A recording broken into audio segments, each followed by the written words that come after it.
আজ আমি fish butter fry করব। তা আমি ভেটকি মাছের ফিলে বার করে নিয়েছি। এরপর আমি একে একটু ম্যারিনেট করে রেখে দেবো। আমি স্বাদ মতো একটু নুন দিয়ে দিলাম, আর গোলমরিচের গুঁড়ো দেবো,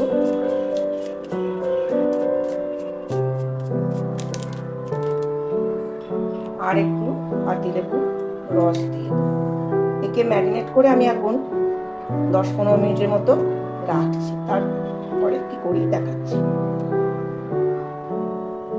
এরপর আমি 10 মিনিট বাদে আমি আর একটা পেস্ট করে নিয়েছি, যেটা ধনে পাতা ছিল, আদা রসুন একটু ছিল, একটা ছোট পেঁয়াজ ছিল, কাঁচা লঙ্কা ছিল। এইটা দিয়ে আমি একটা পেস্ট বানিয়ে নিয়েছি। দিয়ে আমি এটা ম্যারিনেট করে দেবো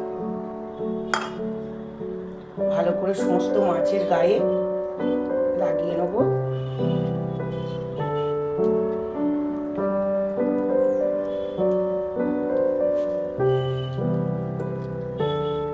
এটা আমি এবার একটা এয়ারটাইট কৌটোয় 8 ঘন্টার মতন আমি একটা নর্মাল ফ্রিজে রেখে দেবো।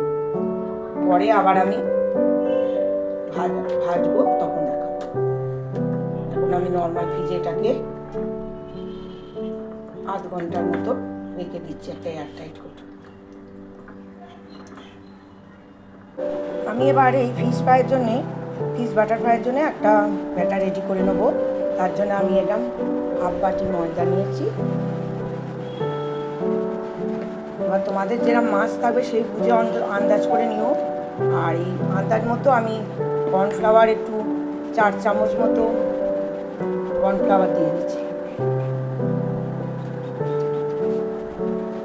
অ্যাড করে দিচ্ছি কর্নফ্লাওয়ার। এর মধ্যে একে একে আমি একটু গোলমরিচের গুঁড়ো দিলাম 1/2 চামচ মতো, আর আমি একটু আন্দাজ মতো নুন দিলাম, বেকিং সোডা দিলাম 1 চামচ মতো, আর বেকিং পাউডার একটু অল্প দিতাম, 1/2 চামচের মতো বেকিং পাউডার, বেকিং সোডা। আর বেকিং পাউডারটা 1 চামচ, বেকিং সোডাটা 1/2 চামচ। আর এর মধ্যে আমি গলিয়ে নিয়েছিলাম বাটারটাকে, 2 চামচ মতো বাটার অ্যাড করে দিলাম। আর এর মধ্যে একটা ডিম ভেঙে দিলাম। এরপরে আমি কতগুলো, তোমরা চাইলে খুব ঠান্ডা বরফ জলও দিতে পারো, তাছাড়া আইসক্রিমও দিতে পারো। আইসের যে ক্রিমগুলো হয় ওইগুলোও দিতে পারো। আমি কটা আইস কিউব দিয়ে দিচ্ছি। তোমরা চিল ঠান্ডা জলও দিতে পারো। এবার এটাকে ভালো করে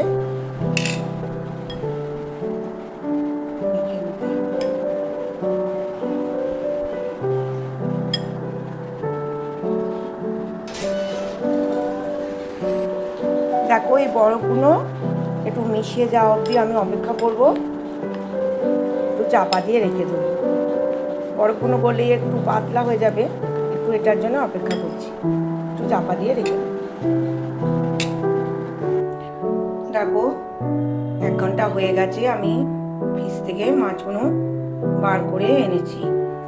কড়াই চাপিয়ে দিয়েছি। এর মধ্যে আমি সাদা তেল, রিফাইন্ড অয়েল দেবো।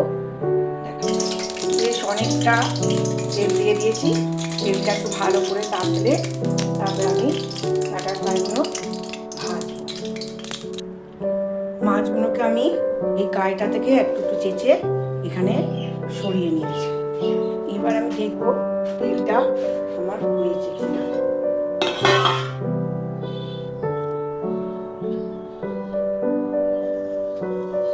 তেলটা হয়ে গেছে। দেখো, ব্যাটারে আমি একটা করে মাছ ভালো করে কোট করে নেবো। দিয়ে আমি গরম তেলের মধ্যে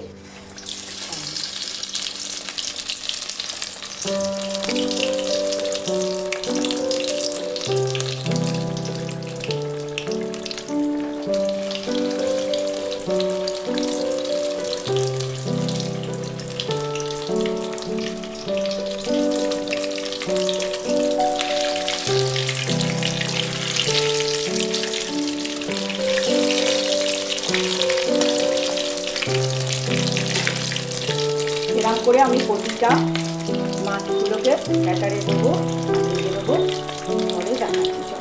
তো এটা মাছগুলো ভেজে নিয়ে এই দেখো আমার ফিশ ফ্রাই রেডি, ভেটকি বা ফিশ বাটার ফ্রাই রেডি।